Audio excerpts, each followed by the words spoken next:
ನಮಸ್ಕಾರ ವೀಕ್ಷಕರೇ. ಕರ್ನಾಟಕದ ಪ್ರಸಿದ್ಧ ದೇವಾಲಯಗಳಲ್ಲಿ ಒಂದಾಗಿರುವ ಸವದತ್ತಿಯ ಶ್ರೀ ರೇಣುಕಾ ಯಲ್ಲಮ್ಮ ದೇವಸ್ಥಾನ. ಈ ದೇವಸ್ಥಾನದ ಒಂದು ಪರಿಚಯವನ್ನು ನಾನು ನಿಮಗೆ ಈ ವಿಡಿಯೋದಲ್ಲಿ ಮಾಡಿಕೊಡ್ತಾ ಇದ್ದೀನಿ.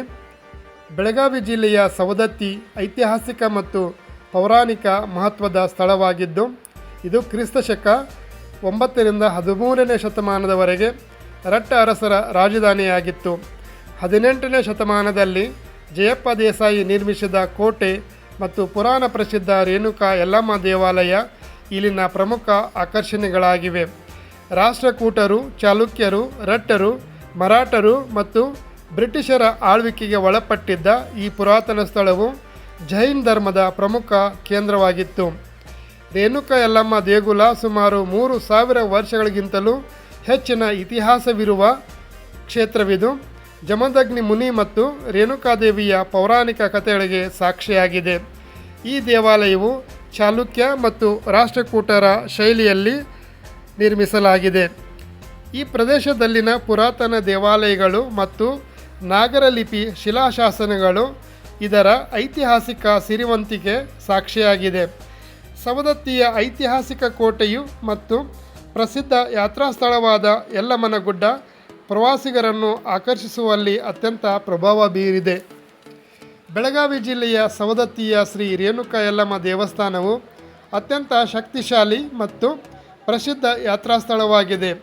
ಸವದತ್ತಿ ಪಟ್ಟಣದಿಂದ ಸುಮಾರು 5 ಕಿಲೋಮೀಟರ್ ದೂರದಲ್ಲಿರುವ ಸಿದ್ಧಾಚಲ ಪರ್ವತದ ಮೇಲೆ ನೆಲೆಸಿರುವ ಈ ದೇವಾಲಯವು ಭಕ್ತರ ನಂಬಿಕೆಗೆ ಕೇಂದ್ರವಾಗಿದ್ದು, ವಾರ್ಷಿಕ ಜಾತ್ರೆಗಳಿಗೆ ಪ್ರಸಿದ್ಧಿಯಾಗಿದೆ.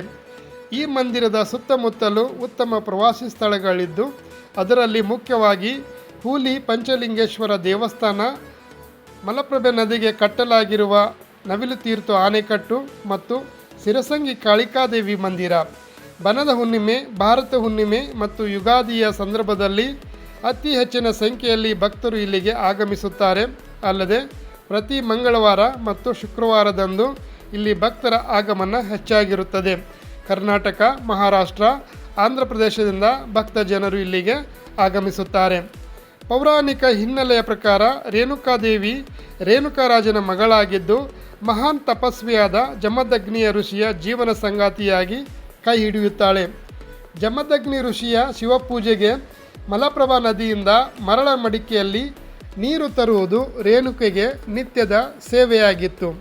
ಹೀಗಿರುವಾಗ ಒಮ್ಮೆ ನೀರು ತರಲು ಹೋದಾಗ ಆಕಾಶದಲ್ಲಿ ಸಂಚಾರ ಮಾಡುತ್ತಿದ್ದ ಗಂಧರ್ವರ ಛಾಯೆಯನ್ನು ನೀರಿನಲ್ಲಿ ಕಂಡು ಮೋಹಿತಳಾದ ರೇಣುಕೆಯು ಪೂಜೆಗೆ ನೀರು ತೆಗೆದುಕೊಂಡು ಹೋಗುವಲ್ಲಿ ವಿಳಂಬ ಮಾಡುತ್ತಾಳೆ. ಮೋಹದ ಮಾಯೆಯು ಮನಸ್ಸನ್ನು ಕಲುಷಿತಗೊಳಿಸಿದ ಕಾರಣ ಮರಳ ಮಡಿಕೆ ರೂಪುಗೊಳ್ಳದೆ ಸಿಂಬೆಯಾಗಿ ತಲೆಯನ್ನು ಅಲಂಕರಿಸುತ್ತಿದ್ದ ಸರ್ಪವು ಸರಸರನೆ ದೂರ ಸರಿದು ಹೋಯಿತು.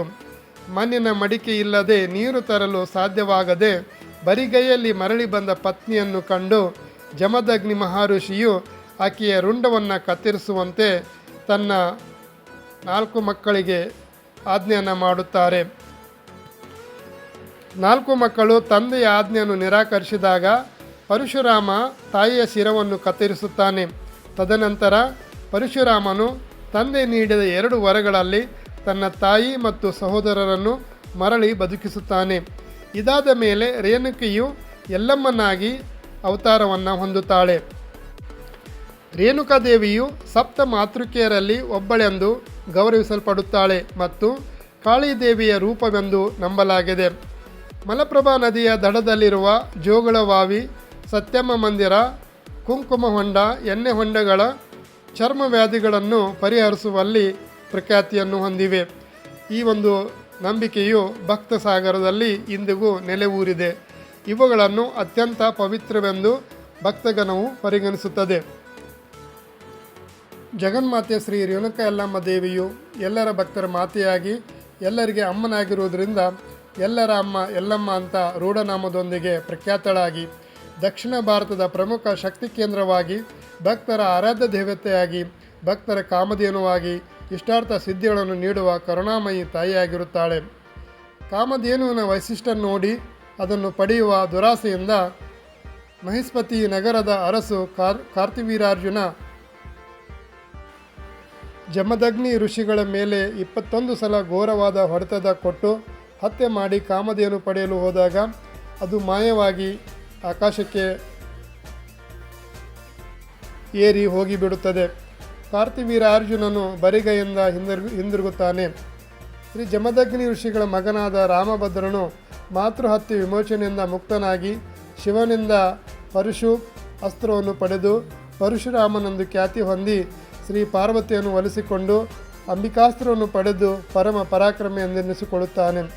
ಶ್ರೀ ಜಮದಗ್ನಿ ಋಷಿಯ ಆಶ್ರಮದಲ್ಲೆಲ್ಲ ಸ್ಮಶಾನ ಮೌನ ಆವರಿಸಿ ರೇಣುಕಾದೇವಿಯು ಜಮದಗ್ನಿ ಋಷಿಯ ಮೇಲೆ ಬಿದ್ದು ಹೊರಳಾಡುತ್ತಾ ತನ್ನ ಕಂಕನ ಮಂಗಳಸೂತ್ರವನ್ನು ತೆಗೆದುಹಾಕಿ ಕೈಲಾಸದ ಕಡೆಗೆ ಕೈ ಮಾಡಿ ಪರಶುರಾಮ ಪರಶುರಾಮ ಎಂದು ಕೂಗುತ್ತಾಳೆ. ತಕ್ಷಣವೇ ಆಶ್ರಮಕ್ಕೆ ಪ್ರತ್ಯಕ್ಷನಾದ ಪರಶುರಾಮನು ತಂದೆಯ ಹತ್ಯೆಯನ್ನು ನೋಡಿ ಕೋಪೋದ್ರಿಕ್ತನಾದ ಪರಶುರಾಮನು ನಡೆದ ಘಟನೆಯನ್ನು ತನ್ನ ತಾಯಿಯಿಂದ ತಿಳಿದುಕೊಂಡು ಕೂಡಲೇ ತನ್ನ ಪರುಷವನ್ನು ಮೇಲೆತ್ತಿ ತಾಯಿಯಾದ ರೇಣುಕಾದೇವಿಯ ಆಶೀರ್ವಾದ ಪಡೆದು ದುಷ್ಟ ಕ್ಷತ್ರಿಯನಾದ ಕಾರ್ತಿವೀರಾರ್ಜುನನಲ್ಲದೆ ಭೂಮಂಡಲದಲ್ಲಿರುವ ಎಲ್ಲ ದುಷ್ಟ ಕ್ಷತ್ರಿಯರನ್ನು ತನ್ನ ತಂದೆಯ ಮೇಲೆರಗಿದ 21 ಹೊಡೆತಗಳಂತೆ 21 ಸಲ ಭೂ ಪ್ರದಕ್ಷಿಣೆ ಮಾಡಿ ಸಂಹರಿಸುತ್ತೇನೆ ಎಂಬ ಘನಘೋರ ಶಪಥಗೈಯಲು ಇಡೀ ಭೂಮಂಡಲವೇ ನಡುಗಿ ಸಪ್ತ ಸಾಗರಗಳು ಉಕ್ಕಿ ಮೇಲೆದ್ದು ಆಕಾಶದಲ್ಲಿ ಸಹಸ್ರಾರು ಮಿಂಚುಗಳು ಒಮ್ಮೆಲೆ ಸಂಚರಿಸಿದಾಗ ಭೂಮಂಡಲದಲ್ಲಿಯ ಎಲ್ಲ ದುಷ್ಟ ಕ್ಷತ್ರಿಯರು ಭಯಭೀತರಾಗಿ ಜೀವ ಭಯದಿಂದಿರಲು ಪರಶುರಾಮನು ದುಷ್ಟನಾದ ಕಾರ್ತಿವೀರಾರ್ಜುನನನ್ನು ಸಂಹಾರ ಮಾಡುತ್ತಾ 21 ಸಲ ಭೂ ಪ್ರದಕ್ಷಿಣೆ ಮಾಡಿ ಭೂಮಂಡಲದಲ್ಲಿ ಎಲ್ಲ ದುಷ್ಟ ಕ್ಷತ್ರಿಯರನ್ನು ದಾನವರನ್ನು ಮತ್ತು ರಾಕ್ಷಸರನ್ನು ಸಂಹಾರ ಮಾಡುತ್ತಾನೆ. ಜಮದಗ್ನಿ ಮುನಿಯ ಆಶ್ರಮದಲ್ಲಿ ತಂದೆಯಾದ ಋಷಿಕ ಮುನಿಗಳು ತಮ್ಮ ದಿವ್ಯ ಜ್ಞಾನದ ದೃಷ್ಟಿಯಿಂದ ತನ್ನ ಮಗನಿಗೆ ಬಂದ ಕಷ್ಟ ಪರಿಹಾರಕ್ಕಾಗಿ ತಮ್ಮೊಂದಿಗೆ ಅಗಸ್ತ್ಯ, ವಸಿಷ್ಠ, ವಿಠೋಬ ಹಾಗೂ ಶಿರಶೃಂಗ ಮುಂತಾದ ಮುನಿಗಳೊಂದಿಗೆ ರಾಮಶೃಂಗ ಪರ್ವತದಲ್ಲಿರುವ ಆಶ್ರಮಕ್ಕೆ ಬಂದು ಸಂಜೀವನಿ ಮಂತ್ರದಿಂದ ಅಭಿಮಂತ್ರಿಸಿ ಜಮದಗ್ನಿಗೆ ಪೂರ್ವ ಜನ್ಮವನ್ನು ಒದಗಿಸಿಕೊಡುತ್ತಾರೆ. ಹೀಗೆ 4 ದಿವಸ ಶ್ರೀ ರೇಣುಕಾದೇವಿಗೆ ಒದಗಿ ಬಂದ ವಿಧವಾ ಯೋಗವನ್ನು ಕಲಿಯುಗದಲ್ಲಿ 4 ತಿಂಗಳು ಅಂದರೆ ಮಾರ್ಗಶಿರ ಪೌರ್ಣಿಮೆಯಿಂದ ಚೈತ್ರ ಪೌರ್ಣಿಮೆಯ ದವಸದ ಹುಣ್ಣಿಮೆವರೆಗೆ ಕಂಕನ ಮಂಗಳ ಸೂತ್ರ ಇರುವುದಿಲ್ಲ. ಪರಶುರಾಮನು ತನ್ನ ಶಪಥವನ್ನು ಪೂರ್ಣ ಮಾಡಿ ಭೂಮಂಡಲದ ಭಾರವನ್ನು ಇಳಿಸಿ ತಂದೆ ತಾಯಿಗಳ ಸೇವೆಗಾಗಿ ಆಶ್ರಮದಲ್ಲಿರುವ ಮಳೆ ನಿಂತರೂ ಮರದ ಹನಿ ನಿಲ್ಲಲಿಲ್ಲ ಎಂಬ ಗಾದೆಯಂತೆ ಆಶ್ರಮದ ಸಮೀಪದಲ್ಲಿ ಎಡಾಸುರ ಮತ್ತು ಬೇಟಾಸುರರೆಂಬ ರಾಕ್ಷಸರು ನುಸುಳಿ ಸಜ್ಜನರನ್ನು ಪೀಡಿಸುತ್ತಾ ಮುನಿಗಳು ಮಾಡುವ ಶಾಂತಿ ಹೋಮಗಳಿಗೆ ಕಂಟಕ ವ್ಯತ್ಯಯ ತರುವುದನ್ನು ಅಲ್ಲಿವರ ಋಷಿಗಳು ಜಮದಗ್ನಿ ರೇಣುಕಾದೇವಿಯ ಮೊರೆ ಹೋಗಲು ತಂದೆ ತಾಯಿಗಳ ಆಜ್ಞೆಯಂತೆ ಪರಶುರಾಮನು ಎಡಾಸುರ ಮತ್ತು ಬೇಟಾಸುರರೆಂಬ ರಾಕ್ಷಸರನ್ನು ಚಂಡಾಡಿ ಎಡಾಸುರನ ತಲೆಯ ಬುರುಡೆಯನ್ನು ಚೌಡಿಕಿ ಮಾಡಿ ಬೇಟಾಸುರನ ನರಗಳನ್ನು ತಂತಿ ಮಾಡಿ ಶ್ರೀ ರೇಣುಕಾದೇವಿಯ ಮಹಿಮೆಯನ್ನು ಹಾಡುತ್ತಾ ಆಶ್ರಮಕ್ಕೆ ಬರುತ್ತಾನೆ. ಅಲ್ಲದೆ ಭೂಮಂಡಲದಲ್ಲಿದ್ದ ದೈತ್ಯರನ್ನು ಸಂಹಾರ ಮಾಡಿ ಅವರ ದಂತಗಳಿಂದ ಕವಡೆಯ ಸರವನ್ನು ಮಾಡಿ ಮಹಾತಾಯಿ ಜಗನ್ಮಾತೆಗೆ ಅರ್ಪಿಸುತ್ತಾನೆ. ಅಲ್ಲದೆ ಚುಳುಂಬ ಹಾಗೂ ಹಿರುಂಬ ಎಂಬ ರಾಕ್ಷಸರನ್ನು ಸಂಹಾರ ಮಾಡುತ್ತಾನೆ. ಅದಿತಿ ದೇವಿಯಾದ ಶ್ರೀ ರೇಣುಕಾದೇವಿಯು ಶ್ರೀ ಮಹೇಶ್ವರನೇ ಆದ ಜಮದಗ್ನಿ ಮತ್ತು ಶ್ರೀಮನ್ನಾರಾಯಣನೇ ಆದ ಪರಶುರಾಮ ಅವರೆಲ್ಲರೂ ಆಶ್ರಮದಲ್ಲಿ ಕುಳಿತು ಚರ್ಚಿಸುತ್ತಿರಲು ತಾವೆಲ್ಲರೂ ಈ ಭೂಲೋಕಕ್ಕೆ ಅವತರಿಸಿ ಬಂದು ಧರ್ಮ ಸಂಸ್ಥಾಪನೆ ಮಾಡಿ ಭೂಲೋಕಕ್ಕೆ ಅಂಟಿಕೊಂಡಿದ್ದ ಭೂಭಾರವನ್ನು ಕಡಿಮೆಗೊಳಿಸಿ ತಮ್ಮ ಕರ್ತವ್ಯಗಳಿಂದ ಮುಕ್ತರಾಗುವುದರಿಂದ ಈ ದೇಹಗಳನ್ನು ಪರಿತ್ಯಾಗನ ಮಾಡುವ ಉದ್ದೇಶವನ್ನು ಹೊಂದಿ ಚರ್ಚಿಸುತ್ತಿರಲು ಶ್ರೀ ರೇಣುಕಾದೇವಿಯು ಮಗನಾದ ಪರಶುರಾಮನನ್ನು ಕುರಿತು ಈಗ ನಾವೆಲ್ಲರೂ ಈ ದೇಹ ಪರಿತ್ಯಾಗ ಮಾಡುವ ಸಮಯ ಬಂದಿದ್ದರಿಂದ ನಮ್ಮ ಅಂತ್ಯ ಸಂಸ್ಕಾರದ ಹೊಣೆಯನ್ನು ನೀನೇ ತೆಗೆದುಕೊಳ್ಳಬೇಕೆಂದು ನಿರ್ದೇಶಿಸಲು ಪರಶುರಾಮನು ತಾಯಿಯನ್ನು ಉದ್ದೇಶಿಸಿ ಮಹಾತಾಯಿ ನೀನೇ ಹೋದ ಮೇಲೆ ನಾನಿರುವುದು ಉಚಿತವೇ ಎಂದು ಕೇಳಲಾಗಿ ನಾನು ಈ ಅವತಾರವಾದ ರೇಣುಕಾದೇವಿ ಎಂಬ ಶರೀರವನ್ನು ಮಾತ್ರ ತ್ಯಾಗ ಮಾಡುತ್ತೇನೆ ಹೊರತು ಆತ್ಮವನಲ್ಲ. ನಾನು ಈ ಮೊದಲು ಈಗಲೂ ಮತ್ತು ಈ ನಂತರವೂ ಸಹಿತ ಅದಿತಿ ದೇವಿಯೇ. ಹೀಗಾಗಿ ಭಯಪಡಬೇಡ. ನಾನು ದೇಹ ಪರಿತ್ಯಾಗ ಮಾಡಿದ ಕೂಡಲೇ ಈ ರಾಮಶೃಂಗ ಪರ್ವತದ 7 ಕೊಳ್ಳದ ಮಧ್ಯದಲ್ಲಿರುವ ಮಲ್ಲಿಕಾಪುರ ಎಂಬ ಗ್ರಾಮದಲ್ಲಿ ಉದ್ಭವಿಸಿ ಬರುತ್ತೇನೆ. ಇಲ್ಲಿಯೇ ನೆಲೆಯೂರಿ ಧರ್ಮ ಸಂಸ್ಥಾಪನೆ, ದುಷ್ಟ ನಿಗ್ರಹ, ಶಿಷ್ಟರಿಗೆ ಅನುಗ್ರಹ ನೀಡುತ್ತಾ ಅಭಯಹಸ್ತಳಾಗಿ ಸೂರ್ಯ ಚಂದ್ರಾದಿಗಳು ಇರುವವರೆಗೂ ಇರುತ್ತೇನೆ. ಹೀಗೆ ನನ್ನ ಕ್ಷೇತ್ರಕ್ಕೆ ಬಂದು ಹೋಗುವ ನನ್ನ ಭಕ್ತರಿಗೆ ಯಾವುದೇ ರೀತಿಯ ತೊಂದರೆಗಳು ಉಂಟಾಗದಂತೆ ರಕ್ಷಣೆಯನ್ನು ಕೊಡುವ ಭಾರ ನಿನ್ನದು ಅಂತ ಆಶೀರ್ವಚನ ನೀಡುತ್ತಾಳೆ. ತದನಂತರ ಶ್ರೀ ಜಮದಗ್ನಿ ರೇಣುಕಾದೇವಿಯರು ದೇಹ ಪರಿತ್ಯಾಗ ಮಾಡಿದ ಕೂಡಲೇ ದತ್ತಾತ್ರೇಯ ಮುನಿಗಳ ಆದೇಶದಂತೆ ಪರಶುರಾಮನು ತನ್ನ ಬಾಣಗಳನ್ನು ಪ್ರಯೋಗಿಸಿ ಪವಿತ್ರ ಸಪ್ತ ಜಲಗಳನ್ನು ಒಂದೇ ಕುಂಡದಲ್ಲಿ ಉದ್ಭವಿಸಿ ಆ ಜಲದಿಂದ ತಂದೆ ತಾಯಿಯ ಅಂತ್ಯಕ್ರಿಯೆ ನಡೆಸುತ್ತಾನೆ. ತದನಂತರದ ಕ್ಷಣಗಳಲ್ಲಿಯೇ ಶ್ರೀ ರೇಣುಕಾದೇವಿಯು ಮಗನಿಗೆ ಪ್ರತ್ಯಕ್ಷಳಾಗಿ ತಾನು ನೀಡಿದ ವಚನದಂತೆ 7 ಕೊಳ್ಳದಲ್ಲಿ ಉದ್ಭವವಾಗುತ್ತಾಳೆ. ಈಗಲೂ ಸಹಿತ ಈ ಕ್ಷೇತ್ರದಲ್ಲಿ ಎಣ್ಣೆ ಹೊಂಡವೆಂಬ ತೀರ್ಥವು ಪವಿತ್ರ ಜಲವೆಂದು ಪ್ರಖ್ಯಾತಿ ಹೊಂದಿದೆ.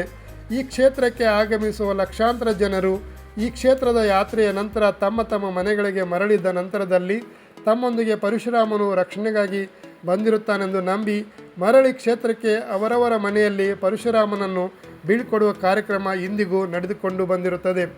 ಈ ಪೌರಾಣಿಕ ಹಿನ್ನೆಲೆಯನ್ನು ಶ್ರೀ ಕ್ಷೇತ್ರ ಯಲ್ಲಮ್ಮ ಗುಡ್ಡಕ್ಕೆ ವರ್ಷವಿಡೀ ದೇಶ ವಿದೇಶಗಳಿಂದ ನಾನಾ ಭಾಗಗಳಿಂದ ಲಕ್ಷಾಂತರ ಭಕ್ತರು ಆಗಮಿಸಿ ಜಗನ್ಮಾತೆ ಶ್ರೀ ರೇಣುಕಾ ಯಲ್ಲಮ್ಮ ದೇವಿಯ ದರ್ಶನಾಶೀರ್ವಾದ ಪಡೆದುಕೊಳ್ಳುತ್ತಾರೆ ಮತ್ತು ಮಹಾಮಾತೆಯಲ್ಲಿ ತಮ್ಮ ತಮ್ಮ ಇಷ್ಟಾರ್ಥಗಳನ್ನು ಕೋರಿಕೊಳ್ಳುತ್ತಾರೆ.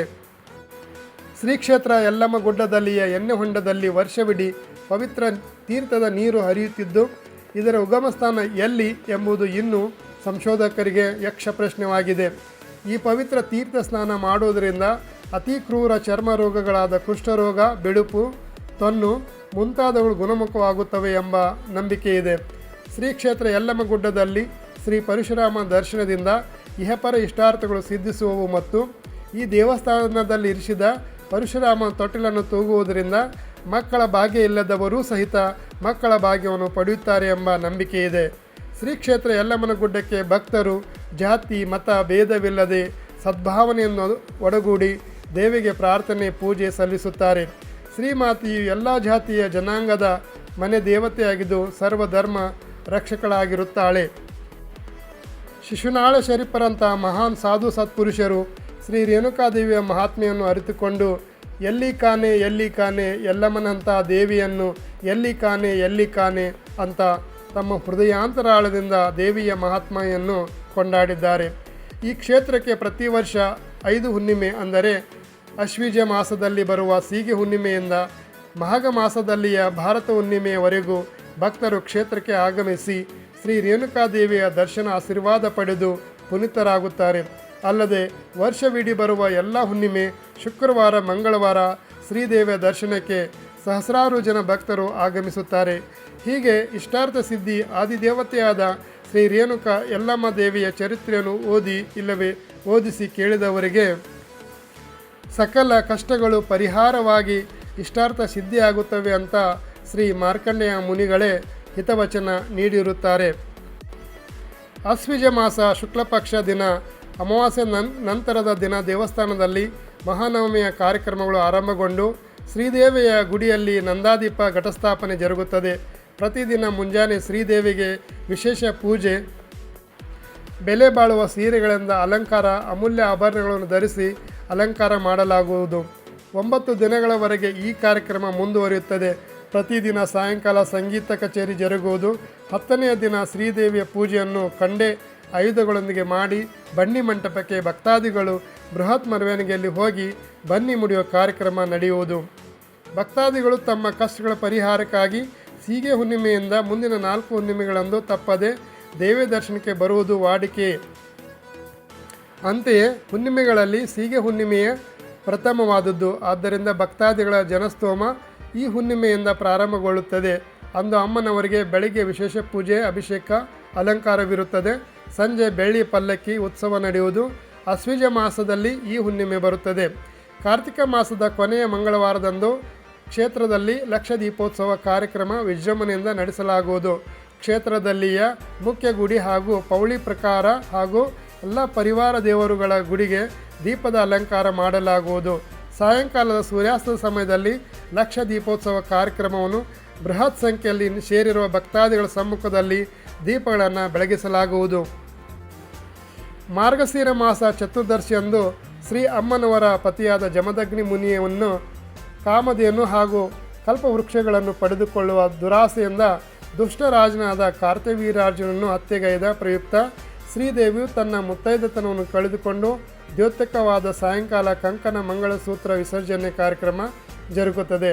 ಅಂದಿನಿಂದ ಮುಂದಿನ ಬರುವ 4 ತಿಂಗಳ ನಂತರ ಚೈತ್ರ ಮಾಸದ ಶುಕ್ಲ ಪಕ್ಷದ ಚತುರ್ದಶಿವರೆಗೆ ಅಮ್ಮನವರ ಪಲ್ಲಕ್ಕಿ ಉತ್ಸವ ಜರುಗುವುದಿಲ್ಲ. ಈ ಜಾತ್ರೆಗೆ ಅಂದಾಜು 5 ಲಕ್ಷ ಜನ ಭಕ್ತಾದಿಗಳು ಸೇರುತ್ತಾರೆ. ಇದಕ್ಕೆ ಹೊಸ್ತಿಲ ಹುಣ್ಣಿಮೆ ಎಂದು ಕರೆಯುತ್ತಾರೆ. ಹುಣ್ಣಿಮೆಯ ದಿನ ಮುಂಜಾನೆ ಮುಖ್ಯ ಗುಡಿಯಲ್ಲಿ ಅಮ್ಮನವರ ಸಮ್ಮುಖದಲ್ಲಿ ಶಾಂತಿ ಹೋಮ ಜರುಗುತ್ತದೆ. ಕ್ಷೇತ್ರಕ್ಕೆ ಆಗಮಿಸಿದ ಹೆಚ್ಚಿನ ಸಂಖ್ಯೆಯ ಭಕ್ತಾದಿಗಳು ಶುಚಿ ಹಾಗೂ ಭಯಭಕ್ತಿಯಿಂದ ಕ್ಷೇತ್ರದಲ್ಲಿ ಅಥವಾ ಅವರವರ ಮನೆಯಲ್ಲಿ ತಯಾರಿಸಿದ ನೈವೇದ್ಯವಾದ ಕಡುಬು, ಕಾಯಿ ಪಲ್ಯ, ಅನ್ನ ಸಾರು, ರೊಟ್ಟಿ ಹಾಗೂ ಇನ್ನಿತರ ಪೂಜಾ ವಸ್ತುಗಳನ್ನು ಗುಂಪಾಗಿ ಇಲ್ಲವೇ ಪ್ರತ್ಯೇಕವಾಗಿ ಅಮ್ಮನವರ ಪಡಲಿಗೆಯಲ್ಲಿ ಅರ್ಪಿಸಿ ನೈವೇದ್ಯ ಮಾಡುವ ಪದ್ಧತಿ ಇರುತ್ತದೆ. ಈ ಪದ್ಧತಿಯು ಎಲ್ಲ ಹುಣ್ಣಿಮೆಗಳಲ್ಲೂ ಹಾಗೂ ವರ್ಷವಿಡೀ ಆಗಮಿಸುವ ಯಾತ್ರಿಕರಿಂದ ಜರುಗುತ್ತದೆ. ಹಾಗೂ ದೇವಿಗೆ ತೆಂಗು, ಬಾಳೆಹಣ್ಣು, ಹಣ್ಣು ಹಂಪಲ, ಕರ್ಪೂರ, ಎಣ್ಣೆ, ಪುಷ್ಪಮಾಲೆ ಇತ್ಯಾದಿಗಳೊಂದಿಗೆ ಶ್ರೀದೇವಿಯ ದರ್ಶನ ಪಡೆದು ಪೂಜೆ ಸಲ್ಲಿಸುತ್ತಾರೆ. ಭಕ್ತಾದಿಗಳು ಮೊದಲೇ ಸಂಕಲ್ಪಿಸಿದ ಕಾರ್ಯಗಳಲ್ಲಿ ಯಶಸ್ಸು ಪಡೆದು ತಾವು ಸಂಕಲ್ಪಿಸಿಕೊಂಡ ವಿವಿಧ ಸೇವೆಗಳನ್ನು ಮಾಡಿಸುತ್ತಾರೆ.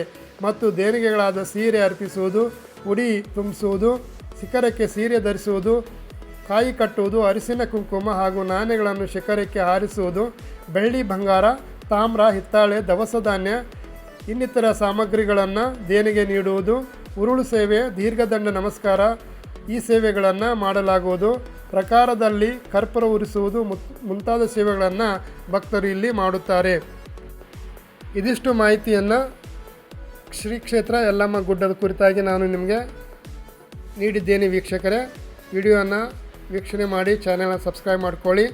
ಮತ್ತೊಂದು ಹೊಸ ವಿಡಿಯೋದೊಂದಿಗೆ ನಾನು ನಿಮ್ಮನ್ನು ಸಂಧಿಸ್ತೀನಿ. ಧನ್ಯವಾದಗಳು.